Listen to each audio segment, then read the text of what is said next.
It was about 3 years ago when my partner and I finally did what most people only dream of doing. We bought our first home together. It wasn't anything fancy, just a modest little place with thin walls and a small yard. But the neighbors were wonderful and life felt peaceful. Everything was going so well, in fact, that when those same neighbors decided to sell their house 18 months later, we couldn't resist. Their place was bigger. It had a proper driveway, a garage, and something we had been dreaming about for years, a real bathtub. So we bought their house and put our old one, which was literally right next door, up for sale. We received several letters from people who wanted to buy our old home, and after reading through them, we chose a Polish couple. They seemed polite, normal, even friendly. They only ever spoke to us in English, never in Dutch like we did. But we didn't think much of it. They asked for some tips about the house, we had a few pleasant conversations, and everything felt fine. But looking back now, I realized that was the calm before the storm. Even before anything major happened, things started to feel wrong. We began experiencing strange disturbances at the most bizarre hours of the night. Sometimes, right at midnight, we would hear heavy banging against the shared wall, or music so loud it felt like the speakers were inside our own living room. It wasn't constant, but it was enough to make us question who we had actually let move in just a few feet away. The first real red flag came when the neighbor pulled into his driveway one evening with severe damage on both sides of his car. It looked like he had scraped against a concrete barrier at high speed on the left and then done the exact same thing on the right. When I asked him what happened, he gave me a clumsy excuse. A concrete pole on one side, he said, and a trailer that turned too wide on the other. The math didn't add up at all, but we chose to believe him because we wanted to be good neighbors. Then came the evening that changed everything. It was around 6 p.m. when our neighbor called us in a complete panic. His voice was shaking as he told us that people were outside his house, deliberately turning his security cameras away from the building. He begged us to look out our window and call the police. We did exactly that. Sure enough, 2 men were forcing their way into his home. We called the cops immediately, but they took 20 minutes to arrive. By then, the burglars were gone. The neighbor's wife came racing down the street in her car, parked frantically, and ran inside to check on her little French bulldog. But here is something that didn't sit right with me. While I was walking my dog a few minutes later, I saw the husband park his car 3 streets away and walk slowly to the scene, almost as if he was hiding his vehicle from the police. At the time, I didn't think much of it, but later we checked the doorbell footage, and there it was. One of the burglars standing right in front of the house before the break-in, calmly discussing in Polish which house they should target. Nothing was stolen. Nobody was caught. I told the police it felt like a setup, but I never heard back from them. A week later, I was at a housewarming party when my partner texted me. He said the music next door was insanely loud again. A few minutes after that, he called me and I could hear it in his voice immediately. Something was terribly wrong. His tone had shifted into pure terror. He told me that the neighbor's car had just come tearing through our front garden and slammed directly into the neighbor's own front door. 2 men were frantically loading the car with expensive electronics, flat-screen televisions, professional speakers, and other high-end gear. They looked like the same men from the week before. This time, the police were faster. They arrived. In exactly 7 minutes, the officers intercepted the men while they were still loading the car. When asked for identification, the men claimed they didn't have any. And then things became absolutely surreal. The man behind the wheel looked the officer straight in the eye and claimed to be my neighbor. He even used my neighbor's real name. But there was a problem. In the 9 months that they had lived next to us, my actual neighbor had never spoken a single word of Dutch. This man, however, spoke fluent Dutch with a thick Polish accent. The game was up. The men slammed the car into gear, and a violent chase erupted through our quiet suburban streets. The police eventually managed to box them in and arrest all of them, but my partner could still hear movement inside the neighbor's house. The police went back inside and dragged out a 3rd suspect. We were standing in our own home with an officer reporting the damage to our property when the doorbell rang. We turned around, and there he was, the actual neighbor. And he was completely unrecognizable. His face was a swollen, bloody mess.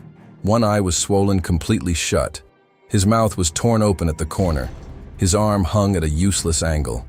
And it was covered in what looked like defensive stab wounds. He looked feral, aggressive, and completely broken.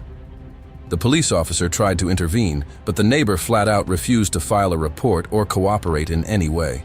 Since the victim wouldn't speak, the officer had no choice but to send him back to his own house. Later that night, the neighbor rang our bell again. He was trembling uncontrollably. He confessed to us that he had cheated on his wife, and he claimed that she had sent people to take him out. He begged to sleep on our couch just for one night. We were terrified. We wanted no part of whatever underworld drama was unfolding next door, so we refused. My partner offered to drive him to the hospital instead.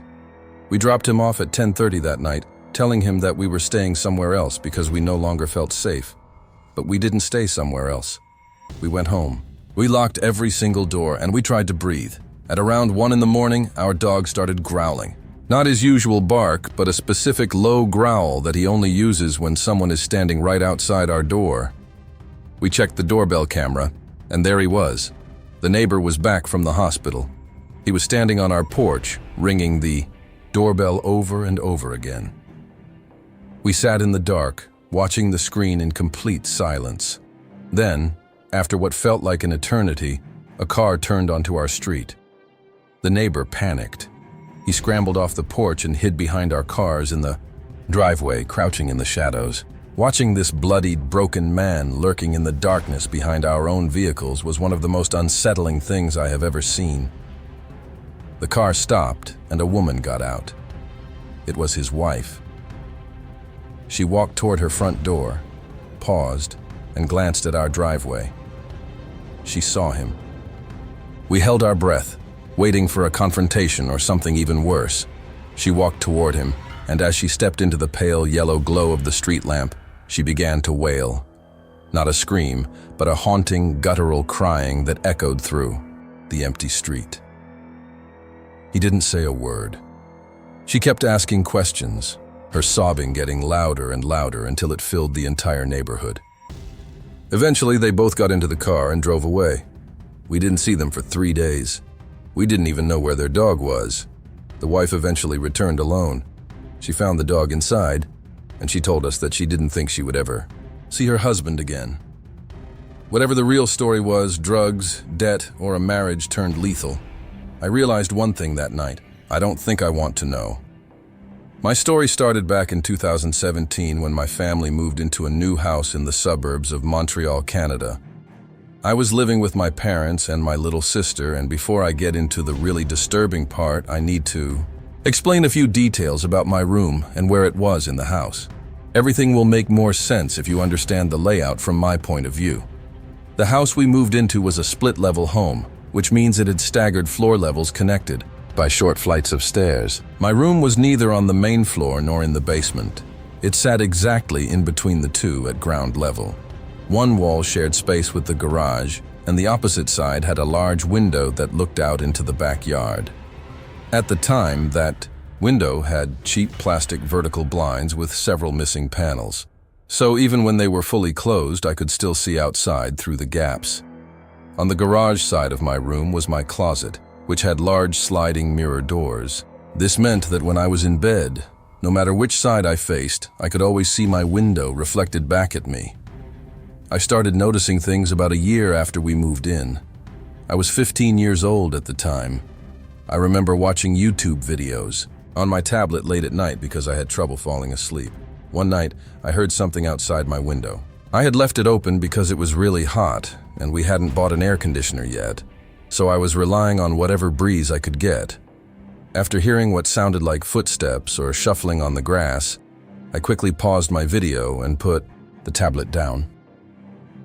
The noise stopped at the exact same time as the video, which made me think it had just been part of what I was watching, or maybe just my imagination playing tricks on me. I resumed the video, and I heard it again. I looked too. I left toward the window, but I didn't see anything, so I eventually fell asleep. For a few nights, nothing happened. But then, a couple of nights later, during my usual late-night YouTube routine, I heard the shuffling again. I paused what I was watching and listened, this time longer than before.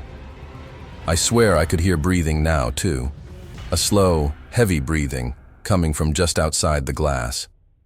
I glanced at my window, but again, there was nothing there. I convinced myself it was just my mind playing tricks on me, and I turned to face my closet instead. As I picked my tablet back up to resume the video, I saw something move at my window. Through one of the gaps in the blinds, reflected in the mirror, a chill ran down my spine.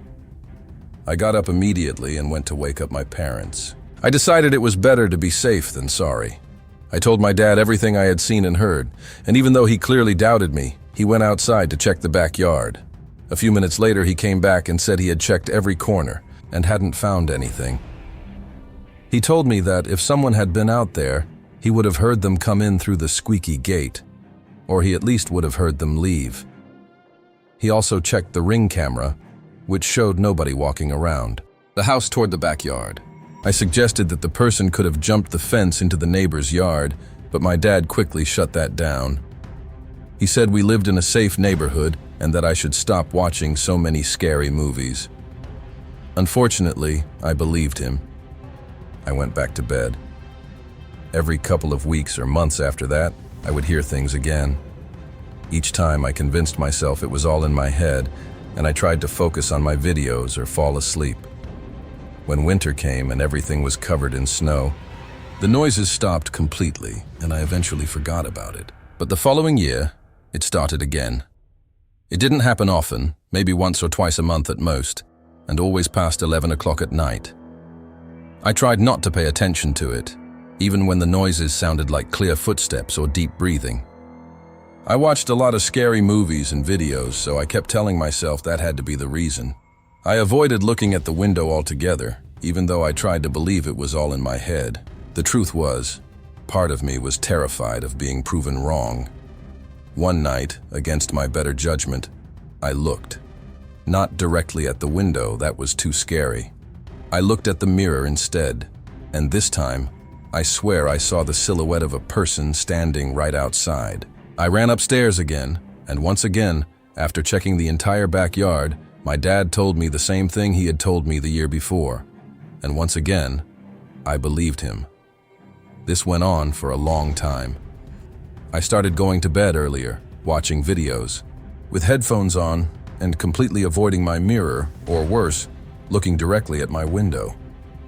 The noises always stopped when the weather got cold, and they always started again in mid-spring.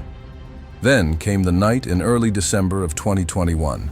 There was a huge windstorm, and I was watching a stream with my boyfriend over Discord. Around 11:30 at night, I decided to grab a glass of water. On my way to the kitchen, I noticed my parents sitting in the living room. That caught me off guard because they rarely stayed up that late, let alone outside their bedroom. Their faces looked tense and preoccupied. I asked if everything was okay, but they brushed it off, assuring me it was nothing. I assumed I had, walked in on a conversation that wasn't meant for my ears, and I headed back toward my room. As I turned toward the stairs, flashes of red and blue light caught my attention through the front window. A police car was pulling into our driveway. My parents immediately stood up as if they had been expecting it, and they rushed me to my room, telling me they would call me if they needed me. I wanted answers, but I knew it wasn't the time to push, so I went back to my room, curiosity eating away at me. Not even 2 minutes later, I was called back upstairs. This time, they didn't keep me in the dark. My dad explained that about 15 to 20 minutes earlier, during the windstorm, he had stepped into the backyard to make sure nothing had been blown over before going to bed. While scanning the yard with a flashlight, he noticed the light from my bedroom window illuminating something near it. As his eyes adjusted, he realized it was a man, standing completely motionless, just outside my window, staring in. My dad yelled at him and started moving forward, but the man immediately turned and ran. He jumped the back fence effortlessly, as if he had done it 100 times before, and he disappeared into the neighboring yards. In that moment, everything I had feared for years stopped being a possibility and became a fact. I hadn't imagined it. Someone really had been out there. Terrified, my parents called the police right away and then went to knock on the back neighbor's door to warn her. The older woman who lived there didn't open the door. Instead, she yelled at them to leave or she would call the cops herself. The police eventually arrived, but since my dad hadn't gotten a clear look at the man's face, there wasn't much they could do beyond increasing patrols in the area and recommending that we install more cameras, which we did. Looking back, my back neighbor's reaction still feels deeply suspicious to me. Why was her first response to threaten my parents when all they did was knock on her door to warn her? It raises so many questions. Was she living with that man my dad saw? Had she seen him too and genuinely thought it was him knocking? Did I somehow know the person who stood outside my window for years? Or was it just some creepy neighbor who noticed a teenage girl's room with poorly covered blinds and took advantage of it? Did he only want to watch, or was he working up to something much worse? Even now, those questions haunt me. Knowing that someone was really there the entire time makes every sound I brushed off, every breath I thought I imagined, and every silhouette I forced myself not to look at feel so much more terrifying. I have since switched rooms, and I can't look at windows facing our backyard the same way anymore. Thank God my window now faces the street. What scares me the most isn't that it happened. It's how long it went on without anyone knowing, and how easily it could have continued. It was a cold winter day in the middle of December, and I was 15 years old. I originally lived with my parents in a suburban area of Alberta, in a small apartment.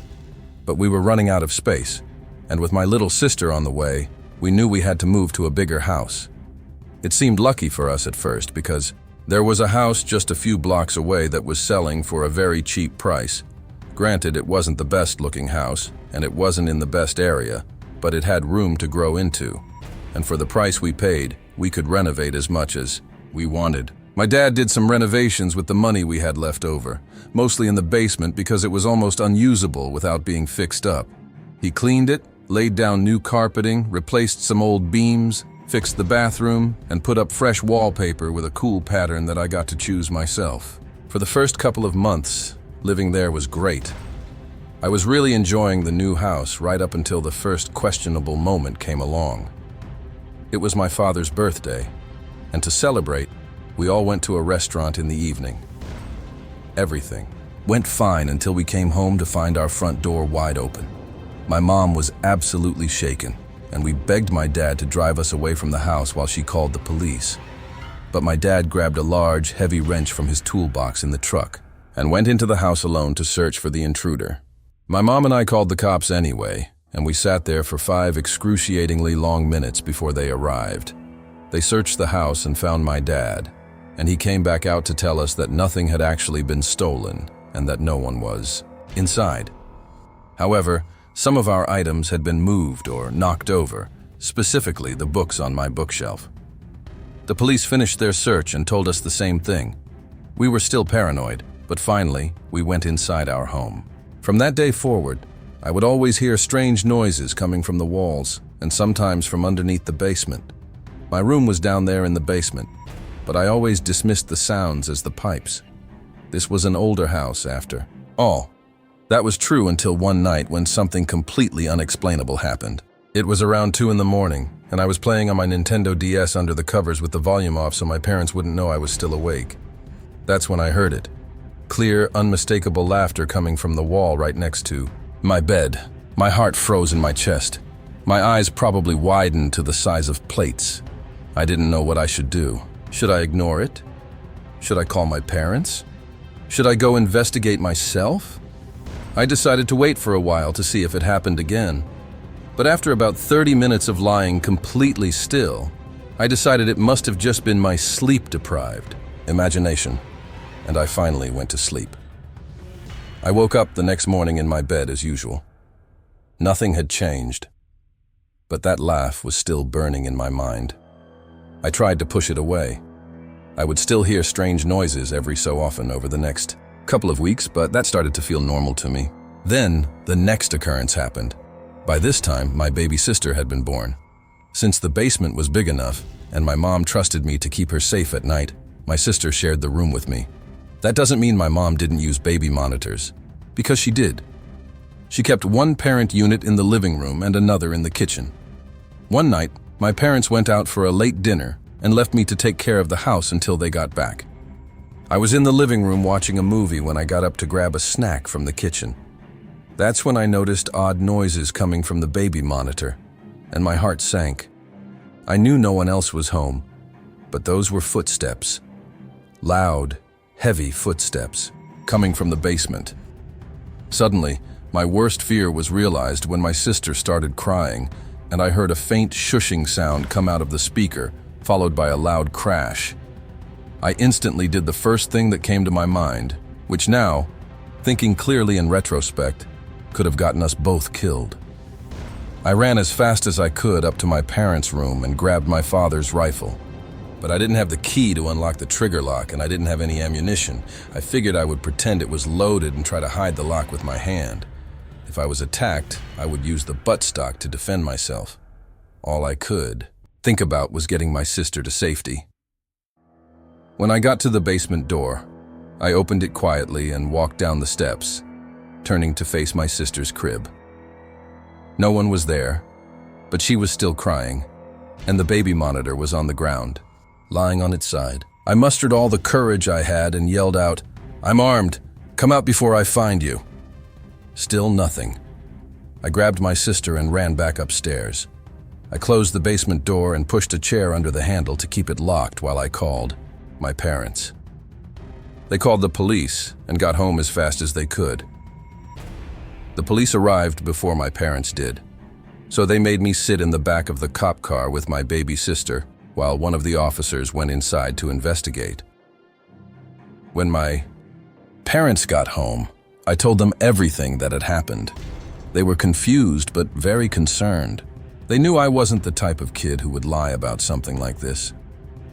The police officer came back outside and gave us an all clear, saying that no one was in the house. Just as they finished talking to us and were about to leave, my dad asked them a question that made my blood run cold. He asked if they had checked behind the bookshelf. In my room, there was a bookshelf that came embedded into the wall. I was very confused when my dad asked to look behind it. The police officer was confused too. He asked my father to come inside with him and point out what he meant. And lo and behold, when we got downstairs, my bookshelf was pushed open slightly, like a door. The basement window that led to the backyard was open all the way, with my desk chair planted underneath it. Behind the bookshelf was a small hidden room, with some of the pipes for our house running along the walls. On the ground were food wrappers, one of our cups that had gone missing weeks ago, a bottle of lotion, a switchblade, and an apple that was partially eaten but still slightly fresh. Someone had been living inside our house, inside the walls, and we never knew it. The police said that most likely, while they were outside talking to us, whoever had been hiding in there had escaped through the open window. They told us to call if we ever noticed anything suspicious again. But they didn't think the person would come back now that we knew their secret.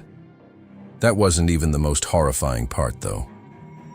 A few days later, I pushed open the bookshelf myself and explored that hidden room from top to bottom.